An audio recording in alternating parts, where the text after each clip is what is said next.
rompió todas las barreras.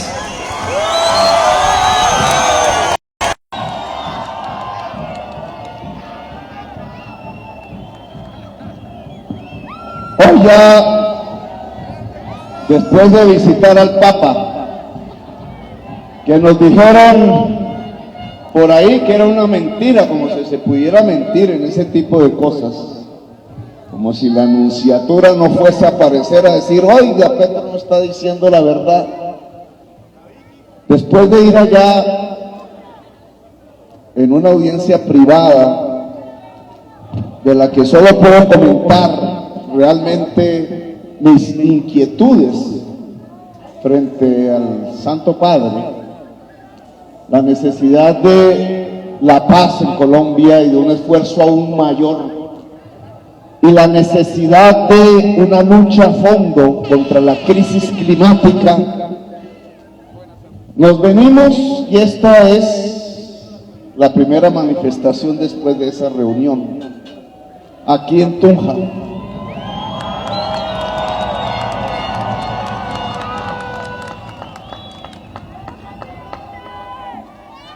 Y obviamente tenemos que hablar un poco de eso, porque ¿y cómo construir la paz en Colombia? ¿Cómo después de un gobierno que decidió hacer trizas la paz, que decidió quitarle la ilusión a la sociedad colombiana de ser como todas las demás en general?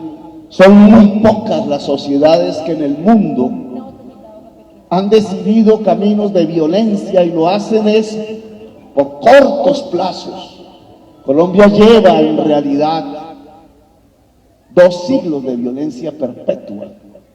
Prácticamente desde que construimos la República no hemos podido tener un momento de algunos años siquiera de paz.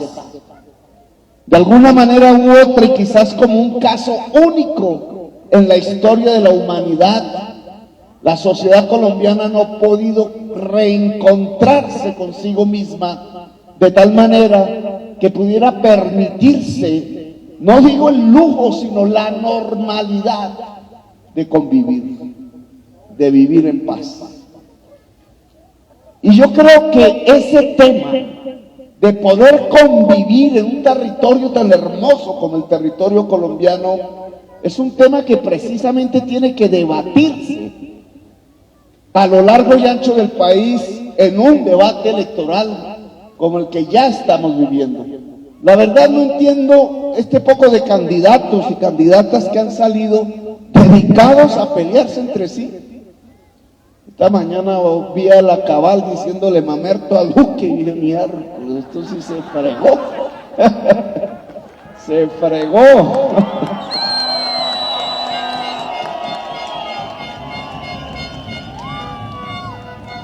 Las cosas que hay que ver, peleándose entre sí por egos, por competencias, en cierta forma demostrando ellos mismos en su propia personalidad, en su propia manera de entender las cosas y de tratarse entre sí, pues la inmensa incapacidad que en la historia la sociedad colombiana ha tenido para poder simplemente entenderse, dialogar, conversar, convivir. El nombre de la paz es convivir. La convivencia es el sinónimo de la paz. Y ya que aquellas candidatas y candidatos no hacen más que pelear entre sus propios partidos, en sus propias coaliciones, pues a nosotros nos corresponde otro destino. A nosotros nos corresponde hablar de los problemas nacionales, plantear lo que creemos puede ser una solución sin que nos la sepamos todas, porque en una sociedad tan compleja y unos problemas tan complejos, pues nadie puede abrogarse el derecho de decir que tiene la verdad y que tiene la razón. Al contrario, lo que hemos propuesto es un pacto. Es la posibilidad que las diferencias, que la gente diferente se pueda encontrar en unos acuerdos comunes. Y uno de esos acuerdos comunes indudablemente debería ser cómo transitar de esa sociedad de 2 siglos de violencia perpetua hacia una era de paz, tal como la inmensa mayoría de las sociedades del mundo viven hoy, ahora mismo. ¿Cómo lograrlo? Es un tema de propuestas, es un tema de acuerdos, es un tema de pacto. Lo que le hemos propuesto a toda la sociedad colombiana es pactar. Y nos hemos encontrado al principio con los amigos, y después con los menos amigos, y después con los que creíamos eran los rivales, las rivales. Y nos gustaría encontrarnos con la totalidad de la sociedad colombiana en esta búsqueda de encontrar los caminos a los problemas complejos que nos impiden convivir en Colombia. Por eso liberales se juntan en nuestras manifestaciones. No nos da pena decirlo. ¿Por qué nos va a dar pena decir que no podemos atraer, por ejemplo, un liberalismo que ha hecho parte de la historia de Colombia y que tiene sus errores fundamentales, indudablemente, pero que han tenido también unos aciertos de los que no podemos olvidarnos? Por ejemplo, acabar la esclavitud. ¿Por qué nos daría pena juntarnos con ese espíritu, esa manera de entender las cosas que impidió que en Colombia continuase un régimen económico tan oprobioso como el de construir riqueza sobre la base del trabajo esclavo, de la traída forzosa de gentes de color del África para venir aquí a vulnerarlos en su mínima capacidad, en su dignidad misma como seres humanos y transformarlo en cosas? Los conservadores, defensores de la esclavitud a mediados del siglo XIX, decían y se levantaron en armas para defender esa tesis, que los esclavos eran propiedad privada y que por tanto los liberales lo que iban era a expropiar la libertad, la propiedad privada de los esclavistas, y que si lo iban a hacer había que indemnizar a los dueños de esclavos con dinero público, y los indemnizaron. Y habría que pensar que había en nuestra sociedad como para que ese tipo de ideas fuesen gobierno, fuesen poder, se defendiesen con las armas en la mano. Pensar que unos seres humanos eran propiedad privada de otros. Por aquí llegaron los ejércitos que venían de Antioquia y otros que venían del Cauca a rodear a Bogotá para impedir la libertad de esclavos. Uno lo dirigía un señor de apellido Arboleda, que hoy tiene el nombre de una universidad privada, muy prestigiosa, y otro un señor de apellido Borrero, que debía ser por allí abuelo o bisabuelo de Misael Pastrana Borrero. La coincidencia de los apellidos no es extraña, porque es que son los herederos de los esclavistas los que han continuado gobernando Colombia. Y son o somos los herederos de los esclavos los que hemos sido mantenidos en una exclusión permanente en las grandes decisiones y en la riqueza de la sociedad colombiana, del país que llamamos Colombia. Y yo creo que aquí está, en mi entender, el origen de la violencia. Es que es esa práctica de exclusión permanente, esa ausencia de democracia, esa ausencia de decirle a las gentes todas, la mayoría descendiente de los esclavos, que son parte de este país, que no solamente son parte de este país, sino que caben en Colombia, que no tienen por qué ser excluidos porque son los verdaderos dueños del territorio, que son los verdaderos dueños del futuro, que sin ellos no se puede construir una nación.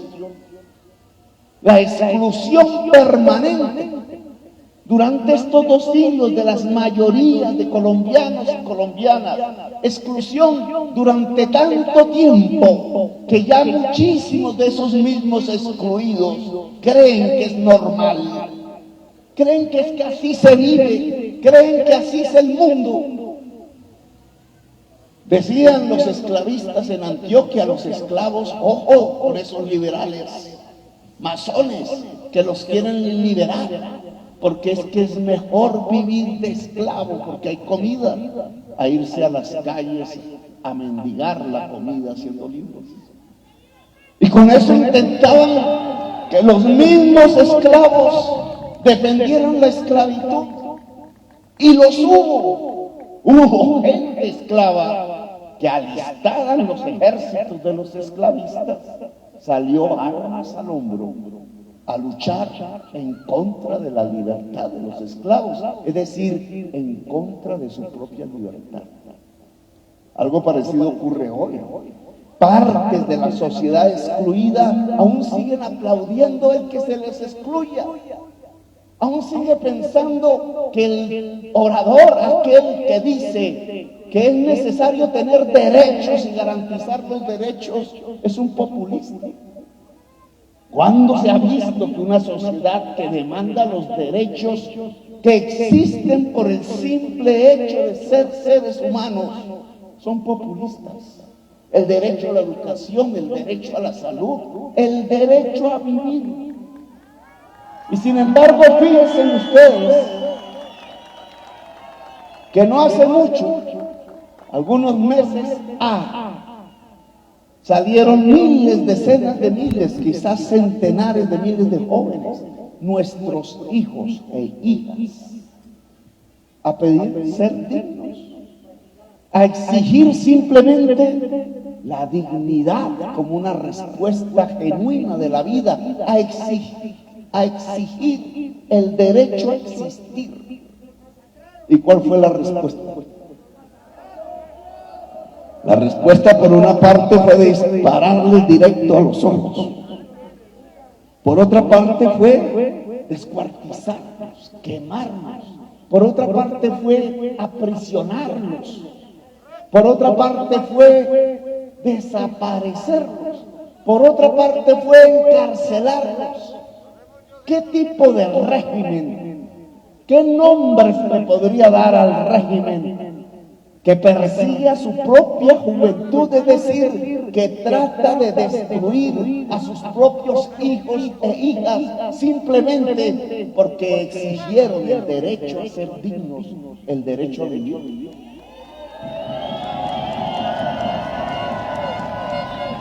¿Lo vamos a llamar una democracia? No. Y esos hijos nuestros, porque los hijos y las hijas de las personas de nuestra edad, pues son los hijos colectivos de la sociedad. Esos hijos que fueron perseguidos, asesinados, mutilados en sus ojos, violadas en algunos casos, por un gobierno que ni siquiera se sentó a dialogar con los hijos colectivos de la patria colombiana. Esos hijos eran los herederos de los esclavos. Miren allá en el Cali, miren los muertos, decenas de jóvenes, miren el color de su piel. ¿De qué color era? Negro. ¿Y quiénes lo mataban? ¿Quiénes salían a las calles con fusiles a dispararle a la gente desarmada? Blanco. Es decir, en cierta forma, en un momento rápido de la existencia histórica de Colombia, vimos una realidad: que los herederos de los esclavistas gobiernan y que los herederos de los esclavos seguimos siendo perseguidos. Y eso es lo que hay que cambiar. ¿Por qué? Porque ahí está la base de la violencia. Porque precisamente en eso consiste destruir las formas de la convivencia nacional. Es que no se puede convivir así. Es que no puede construirse una convivencia sobre la base de que las mayorías de una sociedad sean excluidas. Es que la idea de construir una nación, que es lo que nos proponemos, tiene como principio básico el acuerdo de todos y de todas, la posibilidad de inclusión, lo contrario de lo que hacían los esclavistas. La posibilidad de construir una nación solo se establece a partir del principio de la democracia, es decir, de que la sociedad toda sea dueña de su país.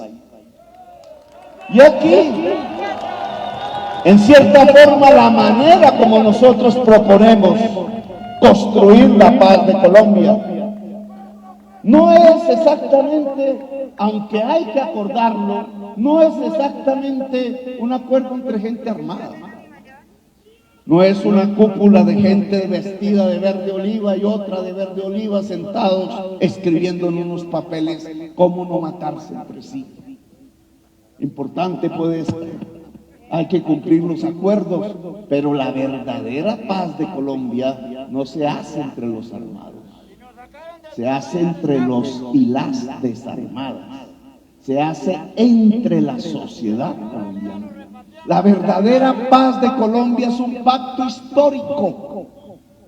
La verdadera paz de Colombia la hacen ustedes, señoras, señores, trabajadores, trabajadoras, jóvenes, gobernantes, policías y no policías. La verdadera paz de Colombia la hace la sociedad colombiana. Convocar a esa paz, convocar a esa era de la paz, es la función de este debate electoral. Por eso no nos interesa si Duque es mamerte o no.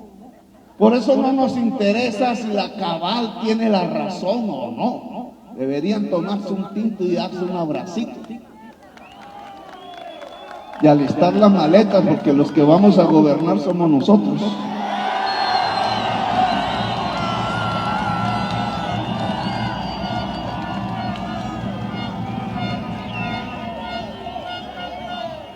De lo que queremos pactar, de lo que queremos hablar.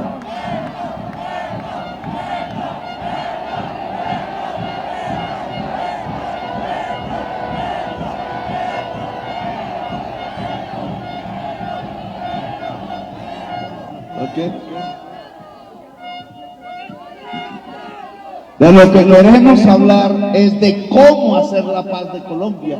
Y la paz de Colombia, si la van a hacer realmente los miembros, las integrantes de la sociedad en toda su diversidad, tiene que tener unos puntos de consenso, unos objetivos a los cuales lograr, unos objetivos comunes de la sociedad colombiana. Aquí no estamos dividiendo a la sociedad colombiana, como dicen por ahí. Aquí estamos intentando unirla. Por eso hablamos del pacto, porque es la posibilidad de cementar los intersticios que nos han separado. ¿De qué queremos pactar? ¿Cuáles son las cosas que nos parecen esenciales? Pues no tienen que ver con cómo abudinearse los dineros del país. No tiene que ver. No tiene que ver con cómo se confunde una política de seguridad con fusilar 6.402 jóvenes. No tiene que ver con cómo construir una economía pensando que hay que echarle todo el agua del territorio a unos pozos para sacar los cunchos del petróleo. Yo creo que por ahí estamos absolutamente equivocados, que ese camino, y hoy salía una estadística allí, lo acabo de leer antes de venir, subió el precio de los alimentos en el último año 20%. Duque elevó el salario mínimo 10% y el precio de los alimentos subió 20%. Es decir, ¿cómo entonces se le puede decir a la FAO que estaba equivocada? La FAO, que es la principal institución multilateral mundial que cuida la alimentación de humanidad en todo el planeta. Nos puso entre los 20 países a punto de tener una hambruna. Y ya lo hemos visto en las estadísticas nacionales, una ciudad como Barranquilla, 70% de la población barranquillera no come 3 veces al día. Eso significa hambre. El resultado final de este sistema de exclusiones, de destruir la economía productiva, de destruir el campo, de destruir la industria, de amar el petróleo y el carbón y la cocaína. Ese sistema económico trajo aquí un último resultado. Somos uno de los 20 países del mundo a punto de tener una hambruna. La mayoría de esos países en el desierto, allá junto al Sahara, allá en Siria, en medio de guerras, nosotros rodeados de agua, nosotros llenos de tierra fértil, nosotros con millones de personas que saben cultivar los campos, nosotros con este sol, hijos del sol, decían los indígenas de Sogamoso, nosotros con esa abundancia natural y al borde de una hambruna. ¿Eso es por culpa de quién? ¿Cómo? ¿Qué es lo que podríamos evaluar como sociedad toda alrededor de una situación como la que ya estamos viviendo? Es decir, al lado de la posibilidad de sembrar comida, nos estamos muriendo de hambre. Esa es la incapacidad de un gobierno, esa es la incapacidad de una élite política que por andar de soberbia en soberbia, que por andar acumulando lo poco que queda de riqueza, que por andar excluyendo a la sociedad colombiana, nos condujo a ser uno de los 20 países de la hambruna. Por ese camino no hay sino violencia, por ese camino no quedan sino las calles por donde temerosas, sobre todo las mujeres, pero también los hombres, tienen que salir sin saber qué les puede esperar en la esquina. Por ese camino no queda sino la degradación social, porque el que tiene hambre y tiene hijos trata de resolver por algún medio, incluso violento, el problema. Y nos vamos hundiendo en la violencia y nos vamos hundiendo en la inseguridad. Y se nos volvió un problema mirar al otro colombiano, un tema de miedo mirar al otro colombiano. ¿Qué mujer camina en una calle y si un hombre viene por una acera siente tranquilidad? ¿Qué mujer si mira a la espalda para ver si la siguen siente tranquilidad? ¿Cuántas mujeres al caminar por las calles de Colombia miran a su espalda? ¿Cuántos hombres, que no es solo de las mujeres, al subirse un bus, piensan que pueden bajarse tranquilos del bus? Pues las consecuencias de esos miedos que se van generalizando, las consecuencias de esa inseguridad de la que habla la prensa todos los días, la causa mejor de la inseguridad en Colombia es el hambre. El hambre que está llegando a la esquina, a la calle, a la casa, que está invadiendo el país que llaman del encanto, el país del agua, el país verde, el país del sol, el país de la gente que cultivaba los campos. Pues definitivamente por ese camino no vamos a construir una era de paz. Por ese camino no tenemos un futuro. Por ese camino, si lo pensamos a 5 años hacia adelante, ¿qué nos espera? Nuestra destrucción mutua, la incapacidad generalizada para cambiar. Pues toca es cambiar. Lo que toca es cambiar. ¿Quién le tiene miedo al cambio? A mí me daría miedo es a no cambiar. Hay muchas, en las encuestas nos aparecen muchas madres de Colombia que ven a sus hijos, a sus hijas jóvenes levantar las banderas del pacto, levantar las banderas de Petro, levantar las banderas del cambio. Una juventud ya decidida a transformar el país. Ahí aparecen las encuestas todas, desde las revistas en Semana hasta a las que hacen no sé qué, Yanjas, etcétera. Una juventud decidida a cambiar. La mamá a veces tiene miedo también. ¿Y qué le pasará a mis hijos?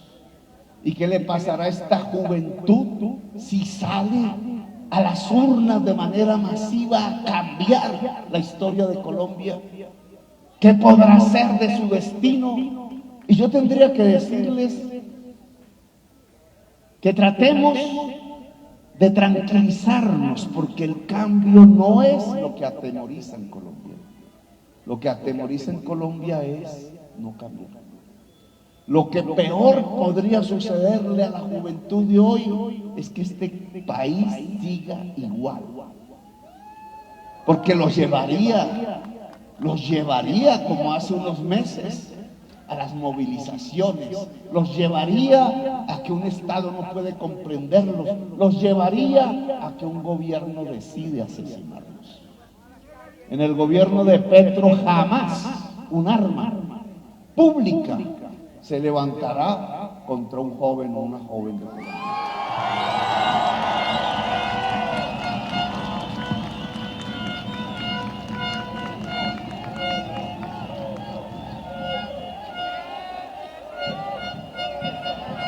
A esas mamás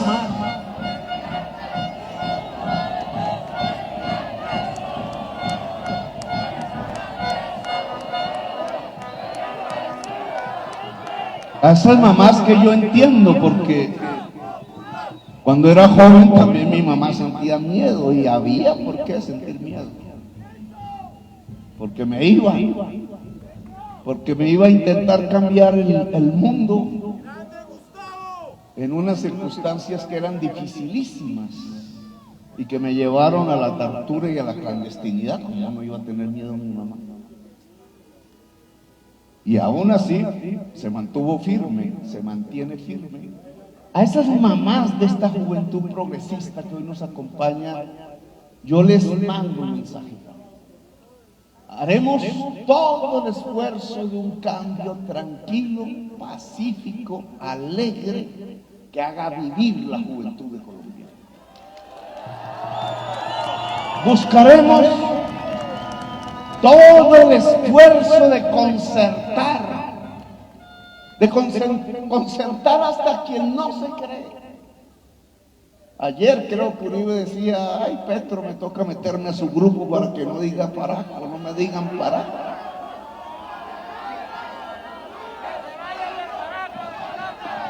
Yo dije: no necesita meterse a mi grupo, ¿no? Yo creo que ahí hay un poco que no quisieran ni querrían jamás. Pero, ¿por qué no hablar con Uribe? Yo le voy a garantizar al señor Uribe, a sus hijos, a su esposa, a su familia, que no los vamos a perseguir. No les vamos a chuzar los teléfonos, no les vamos a montar procesos judiciales, no les vamos a embargar los sueldos, no les vamos a embargar los bienes. Nosotros no expropiamos. Los que expropiaron fueron los que le quitaron a 6 millones de campesinos sus tierras, no nosotros. Nosotros lo que queremos es devolvérselas. Eso no se llama expropiación, eso se llama apropiación. Nosotros no expropiamos, nosotros no le queremos quitar a la juventud y a la niñez de Colombia su derecho a estudiar. Los que lo expropiaron fueron otros que se llevaron los dineros del internet de la juventud y de la niñez campesinas, y los que se llevaron los dineros de la universidad pública, y los que se llevaron los dineros de la educación en general a comprar tanques de guerra, a comprar aviones y bombas. Al joven no lo dejaban entrar a la universidad y entonces pues le arrojaban una bomba. Una sociedad suicida sería el que siga ese camino. Nosotros no expropiamos. Nosotros no le quitamos la vida a 6.402 jóvenes de Colombia. Los expropiadores fueron otros. Quitaron tierras, quitaron casas, quitaron las oportunidades de trabajar. Quebraron 600,000 empresas de 1.800.000 porque eran pequeñas. Decía la periodista en el debate, pero es que eran microempresas. Sí, claro, pero habían 3 millones de trabajadores, sobre todo trabajadoras y jóvenes allí. Y salieron a la calle al hambre. ¿Y por qué? Porque prefirieron llevarse el dinero público a los banqueros y enriquecerlos más. En medio de la pandemia, en medio de la enfermedad, decidieron llevarse el dinero público a la EPS, no al hospital, no a la médica, no a la enfermera, sino al gran dueño financiero de las EPS. Y nos fuimos muriendo por ahí, porque a mí me tocó un poco del problema. Nos fuimos muriendo en las camas, en las casas, porque no había hospital. Muchos murieron sin saber que tenían COVID, porque no les llegaba la prueba. ¿A cuántas les llegó las pruebas después de la enfermedad? O peor aún, después de la muerte. No, nosotros no vamos a ser como ellos. Decía Marco Aurelio, un gobernante romano hace tiempos, lo que hay que hacer es no ser como el rival, ser diferentes. Nosotros somos demócratas. Y entonces el presidente Uribe puede vivir aquí con sus nietos tranquilo. La historia lo juzgará, no nosotros. No nosotros. Y si algún día quiere hablar conmigo de cómo podemos democratizar la tierra sin expropiar, conversaremos. Como hemos conversado aquí con empresarios, como hemos conversado con los banqueros, como hemos conversado con los señores de las esmeraldas y los señores del maíz y los señores de las carreteras y de los buses, con todos y todas, si hemos conversado con el Papa, porque no podemos conversar con todos y todas. ¿Pero de qué vamos a conversar? No de cómo a Petro le va bien, eso ya no me interesa mucho, ya he vivido suficiente y me ha gustado vivir. No de cómo nos repartimos ahí la tajada del presupuesto, no me interesa. No de cuántos contratos me corresponden, no quiero ni uno. Salí de la alcaldía y no tenía porque me embargaron. Ojo, ¿cómo resolver el problema de la comida de mi familia la semana siguiente? No me robé un peso y me siento orgulloso de eso, porque un gobernante no puede sentirse orgulloso de eso. Claro, alguien con mucha razón diría, eso no lo tiene que decir Petro porque así debe ser. Pues claro, así es que debe ser. Los gobernantes no están para robarse la caja común de la gente, y menos los dineros de los pobres. Así debe ser. Un gobernante elegido no tiene por qué robar, y si roba, su único puesto es la cárcel. Y ese es lo que le prometo al corrupto, su único puesto es la cárcel. Entonces, ¿de qué vamos a hablar si no es de eso? De lo que habla la política común y corriente de Colombia, política sucia y degradada. Pues vamos a hablar de los derechos de la gente, porque esa es la base de la paz. ¿Qué es convivir? ¿Qué es vivir en paz? Que se le garanticen los derechos fundamentales a la gente. Derechos fundamentales de la gente. Hablemos de la salud. Yo lo que propongo es algo que hicimos incluso con éxito, porque se demostró que las tasas de mortalidad infantil se caían. Se demostró que las tasas de mortalidad de la mujer embarazada se caían. Se demostró que la desnutrición se podía caer. Demostramos que podíamos superar el hambre, pero con un sistema de salud diferente. Un sistema de salud en donde el médico y la médica fueran a la casa de la gente. No que la gente ya enferma y quizás sin poder revertir la enfermedad fuese al hospital. Que fuese el personal de salud casa por casa a mirar dónde está el viejito, qué tiene, dónde está la viejita, qué tiene, dónde está la mujer embarazada, come bien. Y si no come bien, entonces ¿qué hacemos? Llevamos la comida. Y el niñito y la niñita está desnutrido, no está la leche. En esa casa, en esas casas encerradas, ¿quién se va a dar cuenta? ¿El gobierno cuando ya toca enterrar al niño? ¿O llevamos los médicos allá a mirar? Que le abran la puerta y miren, esta niñita, si se le da leche, puede vivir. ¿Cuánta gente se puede salvar con un sistema de salud así?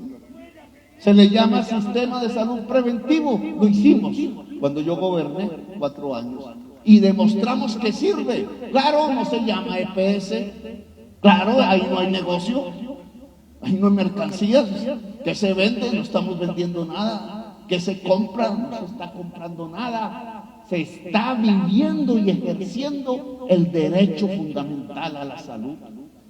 ¿Por qué no podemos hablar de eso para toda Colombia? ¿Por qué no podemos hablar de las pensiones? ¿Cuánta gente se pensiona en Colombia? ¿Cuánta gente en este mismo parque ya de edad, un poco más desocupado, no andan con un puesto de bonais por ahí recorriendo a ver si se pueden comprar un plato de sopa? Hay 3 millones de viejos y sobre todo de viejas, de viejitas que no tienen con qué comer, que se la rebuscan por ahí, algunos con hijos y la ayudan, la mayoría solos. Y esa es la sociedad colombiana, 3 millones. Me pregunto yo, ¿y no hay un sistema pensional que pudiera garantizarles un recurso con, por lo menos, vivir en dignidad con un plato caliente de sopa y un colchón donde dormir y un afecto que tener? Al hombre y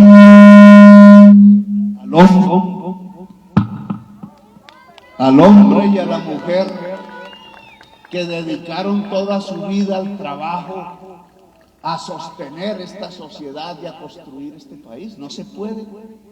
¿Qué le decimos al viejo campesino cafetero que durante toda su juventud y edad madura sostuvo a Colombia y le entregó miles de millones de dólares en café exportado, que no tiene un derecho a pensionarse?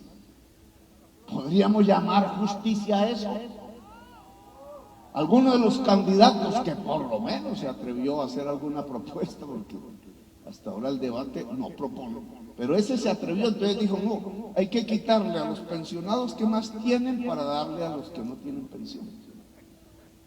No, ni siquiera las matemáticas, porque si yo le quito a los pensionados que más tienen, solo recojo 200.000 millones de pesos. Pero para darle a 3 millones de viejos y de viejas que no tienen pensión, necesito 18 billones de pesos. Esa cuenta no me sale, no es por ahí. Y el candidato lo dijo porque no se atrevió a decir lo que toca decir. Es que para tener 18 billones de pesos al año, con lo cual entregarle medio salario mínimo a un señor o a una señora de la tercera edad sin pensión de hoy, para hacer eso hay que decirle a los banqueros que no recojan la plata de las cotizaciones, sino que esa va a un fondo público. Pero eso sí no se atreven a decir porque son los amigos del banquero, no son los amigos de la viejita y el viejito que se podrían beneficiar. Y entonces nosotros tenemos que llegar a una decisión, que es un pacto. Incluso personalmente se los propuse. Hermanos, Colombia va a ser mejor y los negocios serán mejores y seguro que habrán más ricos y los ricos serán más ricos si los 3 millones de ancianos y ancianas de Colombia que hoy se mueren de hambre pueden tener un plato caliente de sopa, un colchón y un afecto y una media pensión siquiera. Reformar el sistema pensional en función del viejo y de la vieja, no del banquero. que si lo quieren en términos teóricos de esos, para darse uno de intelectual, uy, ese señor sí que sabe salir del neoliberalismo. Un sistema pensional en función del viejo y de la vieja, 3 millones, y no del banquero, que también está viejo, pero no tiene problemas de pensión. Esa es la justicia social. Y podríamos hablar de otros derechos. Cuando yo hablo aquí en Boyacá siempre me refiero a la agricultura, tierra de minifundio en general. Todo lo hemos visto ahora, reciente con el problema de la papa, los ciclos de precios que arruinan de vez en vez al productor directo, los TLCs que están trayendo el maíz, 6 millones de toneladas de maíz. Nosotros estamos produciendo 1 millón apenas. Y el maíz es el que va a la comida del ser humano. Es un cereal, tiene nutrientes. El maíz es el que va al concentrado de la vaca, al concentrado del pollo, del marrano, carne, comida. Ahí sale la leche, ahí salen los huevos, ahí sale la carne. El maíz es básico. Y el maíz es de aquí. ¿Y cómo es que estamos importando 6 millones de toneladas de maíz? ¿Cómo es que estamos? Y Boyacá no podría producir también maíz. Y todo ese Magdalena Medio que cuando uno va de noche parece la boca del lobo porque no hay una sola lucecita de una sola casa campesina por allí. Todos los campesinos los sacaron a la fuerza. No podrían producir maíz. Y si pudiéramos producir maíz y más papa y más trigo y más cebada, más nutrientes, ¿acaso no estaríamos construyendo la paz? Pues Boyacá nos está demostrando un camino que podríamos andar, un camino que no es dejar al campesino papero cultivando en su minifundio a ver cómo se defiende. Y entonces el que le compra la papa lo estafa. O entonces cuando se siembra mucha papa se arruinaron. No, es un Estado que ayude al campesino de la papa, a la campesina de la papa, porque en la agricultura hay que hablar de mujeres. Hay que hablar de títulos de propiedad de la tierra para las mujeres.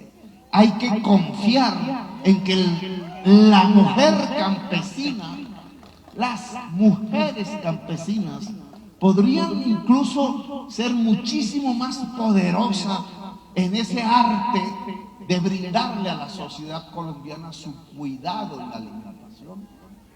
Un campo femenino. ¿Ustedes creen que un campo femenino estaría atravesado de ejércitos paramilitares y guerrilleros y de lo que sea? ¿Ustedes creen que un campo femenino estaría sembrado del terror y del miedo en las noches en esos caseríos donde no se sabe qué va a llegar? Un campo femenino sería un campo en paz. Pero un campo femenino no es posible si el campo no se dedica a producir la alimentación de los hijos, la alimentación de la sociedad. Que si Petro quiere renegociar el TLC con los Estados Unidos, sí, señor, sí quiero. Yo no sé si quieran ellos, pero yo sí quiero. No me da pena decirlo. Uy, es que entonces Petro tiene las ideas del siglo pasado. No, señores. Hoy las sociedades y las economías se están defendiendo porque han aprendido en medio de este virus. Hay que proteger producciones nacionales. Lo que queremos es que ese campesinado, hombre y mujer, sean copropietarios de procesos de agroindustrialización. Lo que queremos es que la papa se pueda transformar, porque entonces tiene más valor agregado y se genera más riqueza. Lo que queremos es que haya más maíz y transformarlo, pero no porque un pulpo llegue a explotar campesinos, sino porque el campesinado y los pequeños y medianos empresarios puedan ser copropietarios de la agroindustria. Lo que queremos es que ese lechero o esa lechera sea copropietario de la pasteurizadora y que ese arrocero y esa arrocera sea copropietaria del molino. y que se puedan hacer procesos agroindustriales, porque ahí se teje más riqueza. La riqueza no está en los dólares. Enorme equivocación. La riqueza está en el trabajo. Cuando la élite colombiana, incapaz, decidió que era mejor tener los 40.000 millones de dólares del carbón y del petróleo al año que los 6.500 millones de dólares del café, no hizo la otra cuenta, y era que en el petróleo y el carbón había solo 150.000 puestos de trabajo, y en cambio en el café habían 2,5 millones. ¿Y dónde está la economía? ¿En los dólares o en el trabajo? En el trabajo, porque la riqueza no está en el dinero, ilusión. La riqueza está en el trabajo. Y en esto del trabajo, decía hace unas horas entonces Marco Aurelio, cálmese un poquito. Marco Aurelio era sindicalista de Alcaldes de Colombia en Zipaquirá, y entonces conmigo planeábamos la nueva sociedad. Está boleteado.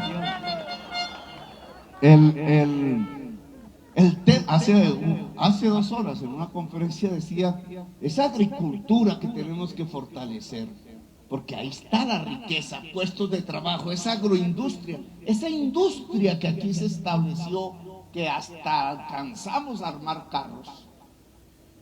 Hoy tiene unas nuevas bases que tenemos que lograr democratizar en toda la sociedad colombiana. Hoy no se puede utilizar las termos, le decía a los mineros del carbón que se hicieron presentes, aquí deben estar. Hoy necesitamos que los mineros del carbón se conviertan en propietarios de las granjas de energía solar, que en estas tierras, miren cuánto sol, podrían generar una energía limpia, no mortal para la humanidad.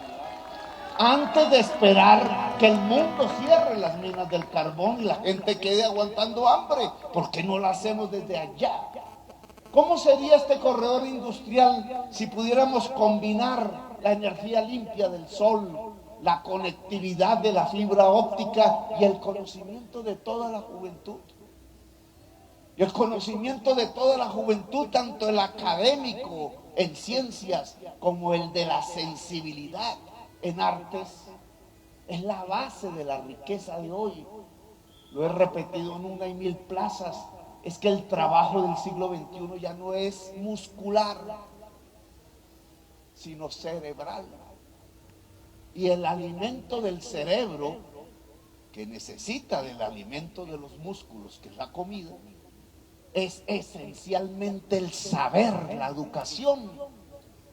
Y no es una educación de ser pilo paga, de poner a la gente a competir a ver cómo se llevan el dinero público a subsidiar la universidad privada, sino es el dinero público fortaleciendo la universidad pública, porque para que un joven pobre pueda estudiar, y no uno, no 10,000, no los mejores, que no hay mejores en el estudio, no hay mejores, lo que hay es que unos sirven para una cosa y otras sirven para otra cosa y otras para otra.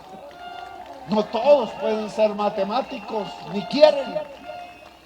Y no es mejor el matemático que la poeta, sino que la sociedad necesita de la matemática y de la poesía. Por tanto, es la pluralidad de saberes, es el intelecto general, multicolor, lo que nos permite la base de la economía y del trabajo actual en el siglo XXI en Boyacá. Y entonces aquí tenemos una potencialidad enorme.